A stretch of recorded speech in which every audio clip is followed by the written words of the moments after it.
हमारे पड़ोसी मुल्क बांग्लादेश में चुनाव संपन्न हुए हैं, वहां पर वोटों की गिनती जारी है। मौजूदा स्थिति क्या है, इस पर हम चर्चा करेंगे। मेरे सहयोगी नीरज मेरे साथ मौजूद है। नीरज, जो बांग्लादेश में चुनाव संपन्न हुए हैं, क्या हम उम्मीद कर सकते हैं कि वो निष्पक्ष हुए हैं? जो मौजूदा हालात है उसको आप कैसे देख रहे हैं? देखिए, निष्पक्ष की अगर बात कीजिएगा जसप्रीत, तो निष्पक्ष तो बिल्कुल नहीं कहूँगा, क्योंकि एक महत्वपूर्ण पार्टी जो कई वर्षों तक, कई दशकों तक बांग्लादेश की सत्ता में थी, शेख हसीना की अवामी लीग, वो इस चुनाव में शामिल नहीं हुई और उन्हें शामिल नहीं होने दिया, इसलिए वो लोग शामिल नहीं हुए। तो निष्पक्ष कहना तो बिल्कुल गलत होगा, क्योंकि भारत का भी पक्ष रहा है इस पूरे मामले में कि वहाँ चुनाव समावेशी होना चाहिए। तो आपने जो कहा कि क्या निष्पक्ष है, मैं बिल्कुल नहीं कहूँगा निष्पक्ष नहीं है, क्योंकि आपने एक महत्वपूर्ण पार्टी को वहाँ चुनाव मैदान में उतरने की इजाज़त नहीं दी है। और जब आप लोकतंत्र की बात करते हैं तो आप सभी पार्टियों को समान अवसर देते हैं और फ्री एंड फेयर इलेक्शन कराते हैं। तो निष्पक्ष बिल्कुल नहीं है। लेकिन जो वहाँ से आंकड़े अब तक सामने आए हैं तो वहाँ मॉडरेट वोटिंग हुई है। बांग्लादेश के चुनावी इतिहास में 26% भी वोटिंग हुई है सबसे कम, और 80% से अधिक भी हुई है। जो 2 बजे तक के आंकड़े थे जसप्रीत, वहाँ स्थानीय समय के मुताबिक वो था 47%। तो वो मुझे लगता है 4 से 5 या 55 के आसपास जा सकता है। तो आप कह सकते हैं कि मॉडरेट है। हिंसा की घटनाएं कुछ हुई हैं, जो अंतिम आंकड़े मेरे पास हैं कि एक व्यक्ति की तो मौत हुई है, कुछ बहुत लोग घायल भी हुए हैं और कुछ लोगों की मौत की संख्या बढ़ भी सकती है। लेकिन जी, तो थोड़ा हमें इंतजार नीरज इसके लिए करना होगा। लेकिन भारत के लिहाज से कितने महत्वपूर्ण हैं? देखिए, भारत के लिहाज से 3 महत्वपूर्ण वजहों से ये चुनाव बहुत ही महत्वपूर्ण है। पहला ये, क्योंकि हम लोग लोकतंत्र हैं, तो हम हमेशा चाहेंगे कि हमारे पड़ोसी देश में जो लोकतंत्र की बात करता है, फ्री, फेयर और इंक्लूसिव इलेक्शन हो।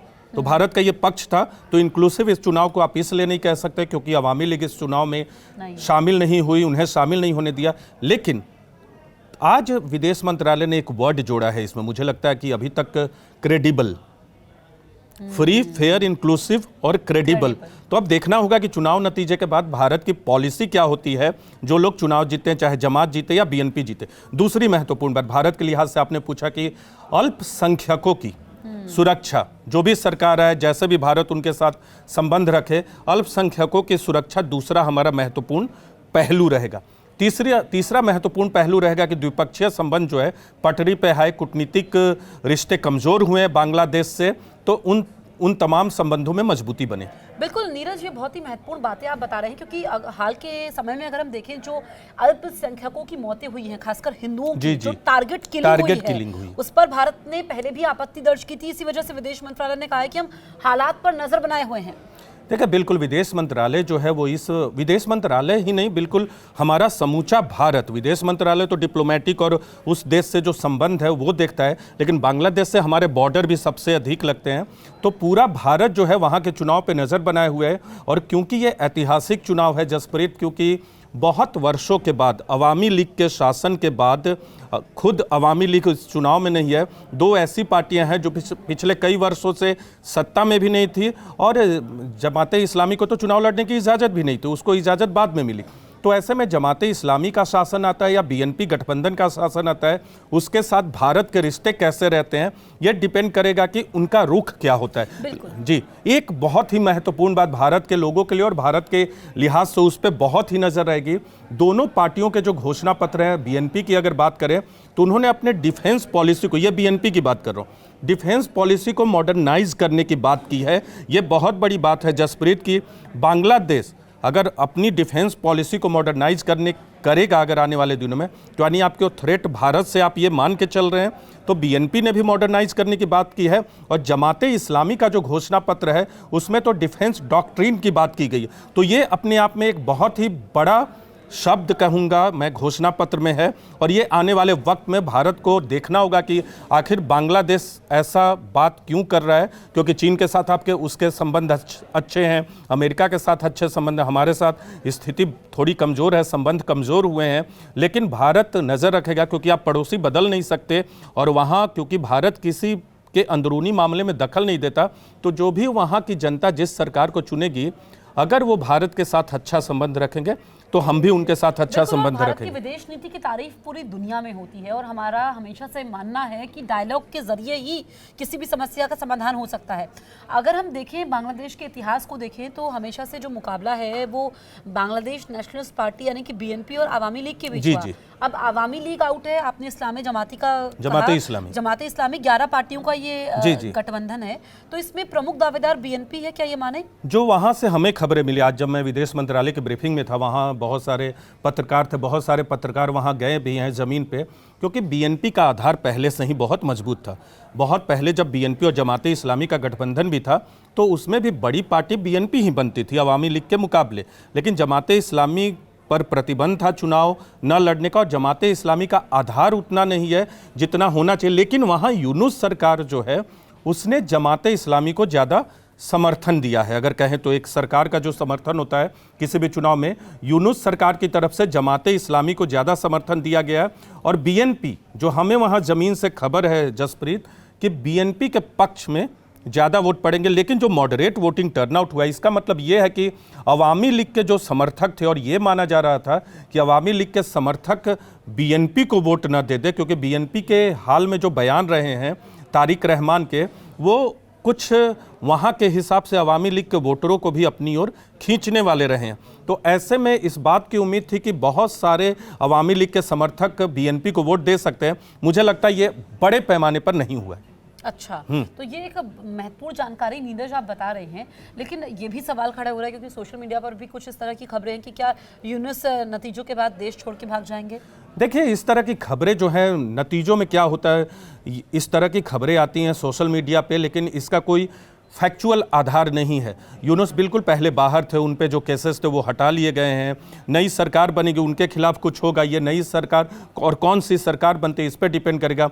मान लीजिए अगर किसी भी पार्टी को गठबंधन नहीं मिलता है, या किसी भी गठबंधन को बहुमत नहीं मिलता है, तो वैसी स्थिति में हो सकता है कि नेशनल यूनिटी गवर्नमेंट भी बन जाए। अच्छा, हाँ, क्योंकि दोनों, हालांकि आमने सामने दोनों लड़े हैं, लेकिन अगर ऐसी स्थिति आ जाए बहुमत न मिले, क्योंकि और भी छोटी छोटी पार्टियां चुनाव में लड़ती हैं। ये यूनिटी गवर्नमेंट की आप बात थोड़ी डिटेल में बताइए। और दूसरा ये कि 350 सीटें हैं जिसमें से महिलाओं के लिए भी सीटें आरक्षित हैं। देखिए, जिन 300 सीटें हैं जहां चुनाव डायरेक्ट होता है, एक सीट पे इस बार चुनाव नहीं हुआ है क्योंकि वहाँ के उम्मीदवार डेथ कर गए थे। आज 299 सीटों पर मतदान हुआ। ये यूनिटी गवर्नमेंट की बात जो है उसकी संभावना बिल्कुल कम है, क्योंकि आमने सामने का दो मजबूत गठबंधन है। हालांकि कुछ छोटी पार्टियां हैं जो चुनाव मैदान में उतरी हैं, अगर उनके नंबर अधिक आते हैं तो बिल्कुल इनको बहुमत नहीं मिलेगा। लेकिन मुझे लगता है कि किसी एक गठबंधन को बहुमत मिलेगा, और वहाँ से जो खबरें हैं वो बीएनपी के पक्ष में बताई जा रही हैं, क्योंकि जमात का आधार, लेकिन जमात के साथ एक प्लस पॉइंट है कि जिस छात्र संगठन ने, छात्र पार्टी ने विरोध किया था वो उनके साथ है, तो और कई दलों का उनके साथ गठबंधन भी है। तो अगर वो मोबिलाइज हुए हैं जमात के पक्ष में, लेकिन जब मोबिलाइजेशन होता है जसप्रीत, आम तौर पे चुनाव में आपने देखा होगा, भारत के चुनाव में भी जब मोबिलाइजेशन होता है तो उसका असर वोटिंग पैटर्न में दिखता है। वो आपको बहुत हाई चला जाएगा या निराश हैं लोग तो कम रह जाएगा, लेकिन यहाँ मॉडरेट हुआ। तो उस तरह की स्थिति दिखी नहीं है किसी के भी पक्ष में, लेकिन वहाँ से जो खबरें हैं हमें कि बीएनपी जो है वो बाजी मार सकती है। बिल्कुल, और हमने देखा कि शेख हसीना जिस तरीके से हटती हैं और उसके बाद पहले ये चुनाव हो रहे हैं, ऐसे में जो पूरा ये शासन रहा है मोहम्मद यूनुस का, इसको लेकर के हमने देखा कि बांग्लादेश में स्थितियाँ बहुत तनावपूर्ण रही, भारत के लिहाज से भी अच्छी नहीं रही। तो अब जो स्थितियाँ इस वक्त बांग्लादेश में है, या फिर अगर बीएनपी की सरकार बनती है, जैसा कि आंकड़े बता रहे हैं और जो वहाँ से तस्वीर निकल करके सामने आ रही है, तो उसका असर भारत पर क्या होगा? देखिए, बीएनपी की अगर सरकार बनती है, क्योंकि जमात की अगर बात करें, अगर जमात के नेतृत्व में गठबंधन उनका जीतता है और उनकी सरकार बनती है, तो जमात ने कहा है कि वो भारत समेत तमाम पड़ोसी देशों के साथ अच्छे संबंध चाहता है। पाकिस्तान का जिक्र नहीं है, लेकिन मुस्लिम देशों का जिक्र है, और पाकिस्तान भी एक मुस्लिम देश है।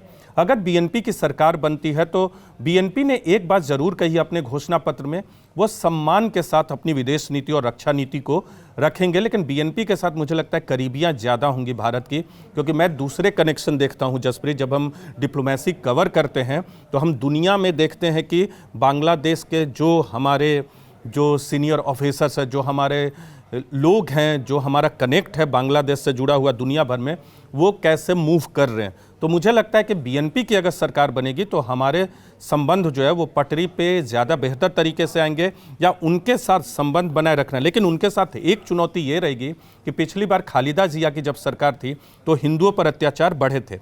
अवामी लीग के शासन में हिंदुओं पर ऐसा नहीं है कि कुछ घटनाएं होती थी प्रताड़ित करने की, मंदिरों पर तोड़फोड़ की घटनाएं उस समय भी सामने आई थी, लेकिन वहाँ की सरकार उस पर कार्रवाई करती थी। यूनुस की अंतरिम सरकार में क्या हुआ कि एक तो आप टारगेट हमले करते हो, अटैक करते हो, किलिंग करते हो, और उसके बाद आपका जो रिस्पॉन्स रहता है एक सरकार के तौर पे वो कमज़ोर होता है। लेकिन अंतरिम सरकार जो है वो जनता की सरकार तो है नहीं, वो इंटरिम सरकार ऐसे ही बनी है, तो उनकी जवाबदेही किसी के प्रति नहीं है। नई सरकार जो बनेगी, चाहे वो बीएनपी की हो या जमात की हो, उन्हें हर पहलू पर जनता को जवाब देना होगा। लेकिन इस बार जो आपने देखा कि ये जवाब तो देना होगा, और क्या ये नए बांग्लादेश की तरफ लेकर के जाएगा कि मुद्दे क्या रहे इसमें? देखिए, बांग्लादेश की चुनौती सबसे अधिक जो है वहाँ एक तो भ्रष्टाचार का मुद्दा था, क्योंकि भ्रष्टाचार के इशू पे शेख हसीना के खिलाफ विरोध हुआ था। तो भ्रष्टाचार वहाँ मुद्दे जो हैं चुनाव में उतने भले न छाए रहे, क्योंकि शेख हसीना को गए हुए एक वक्त हो गया है, लेकिन चुनाव में भ्रष्टाचार और एक नए बांग्लादेश बनाने की बात जो दोनों पार्टियां कर रही हैं कि हम बांग्लादेश को शेख हसीना से एक अलग बांग्लादेश देंगे। तीसरी अहम बात कि जुलाई चार्टर पे जो रेफरेंडम हुआ है उसमें कई तरह के बदलाव संविधान में, वहाँ के लोकतंत्र में, वहाँ के चुनाव को लेकर करने की बात की गई है। देखना होगा कि उस रेफरेंडम के प्रति लोगों का रुख क्या होता है, उसके पक्ष में होते हैं या खिलाफ होते हैं, उस पर भी बहुत निर्भर करेगा कि आखिर बांग्लादेश कैसा होगा। लेकिन बांग्लादेश जैसा भी हो, भारत से उसके संबंध बांग्लादेश के लिए भी और भारत के लिए भी बहुत महत्वपूर्ण होंगे। इसमें नीरज एक और सवाल मैं ऐड करूंगी कि पाकिस्तान का मैं जिक्र इसलिए कर रही हूँ कि पाकिस्तान दूसरों को ढाल बनाता है भारत के खिलाफ इस्तेमाल करने के लिए, चाहे हम क्रिकेट की बात करें या दूसरे मुद्दों की बात करें। तो अगर बांग्लादेश में जो सत्ता परिवर्तन होता है पाकिस्तान के लिहाज से, आप बताइए कि कितना अहम होगा ये? बांग्लादेश में अगर सत्ता परिवर्तन होता है, अगर बांग्लादेश नेशनलिस्ट पार्टी की सरकार बनती है, तो फिर पाकिस्तान की संबंध उनके साथ अच्छे रहेंगे, क्योंकि शेख हसीना ने क्या किया था कि पाकिस्तान को वो बहुत ज़्यादा तरजीह देती नहीं थी, बिल्कुल नहीं देती भारत थी। के साथ रिश्ते, भारत के साथ उन्होंने रिश्ते अच्छे रखे थे। बीएनपी बैलेंस मुझे लगता है करके चलेगी भारत, क्योंकि भारत उनका बिल्कुल पड़ोसी है, बॉर्डर लगता है, बहुत लंबा बॉर्डर भारत का बांग्लादेश से ही लगता है और बांग्लादेश का भी भारत से ही लगता है। तो ऐसे में बीएनपी संतुलित होकर चलेगी। जमाते इस्लामी के साथ एक खतरा है और वो ज़्यादा चुनौतीपूर्ण होगा, क्योंकि जमात का जो कनेक्शन है पाकिस्तान के साथ वो ज़्यादा मजबूत है और भारत को भी इसी बात की आशंका है कि अगर जमाते इस्लामी की सरकार बनती है तो आतंकी कनेक्ट है जो दोनों के बीच का, या दूसरे अलगाववादी और कट्टरपंथी कनेक्ट है दोनों के बीच का, वो बढ़ेगा। ठीक है नीरज, आपने इतनी ज़रूरी जानकारियां दी और मुझे लगता है कि जो दर्शक हमें देख रहे होंगे काफ़ी क्लैरिटी उनको बांग्लादेश चुनाव को लेकर के हो गई होगी। शुक्रिया आपका। आप देखते रहिए न्यूज़ 18 इंडिया, और अगर अभी तक आपने हमारे यूट्यूब चैनल को सब्सक्राइब नहीं किया है तो आप तुरंत सब्सक्राइब करें। कमेंट करके ज़रूर बताइए कि बांग्लादेश में किसकी सरकार बनती हुई आपको नज़र आ रही है।